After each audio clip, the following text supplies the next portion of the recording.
ఒక చిన్న మంచి మాట అందరూ అంటారు, నేను ఏవి చేసినా కూడా సక్సెస్ అవుతలేను అని బాధపడుతూ ఉంటారు. ఏంటంటే మన జీవితంలో ఎదురైన ప్రతి కష్టాన్ని కూడా ఒక ఆటలాగా స్వీకరించి పరిష్కరించుకోవాలి.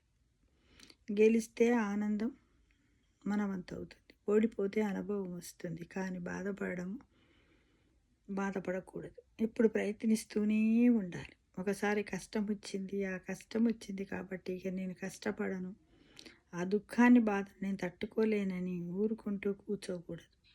ఎప్పుడు ప్రయత్నిస్తూనే ఉండాలి. అంటే try again and again. According to spider, మన ఇంట్లో బూజు పెట్టే స్పైడర్ ఉంటుంది కదా, దాన్ని చూసి మనం ఎంతో నేర్చుకోవాలి మిత్రమా. కాబట్టి ఒక గొప్ప ఇంజనీర్ అంటే మనకి జీవిత పాఠాలను నేర్పే ఇంజనీర్ అని కూడా మనం దాన్ని ఒక ఇన్స్పైర్గా తీసుకొని ముందుకు అడిగేస్తూ ఉండాలని మిమ్మల్ని అందరినీ కోరుకుంటున్నాను.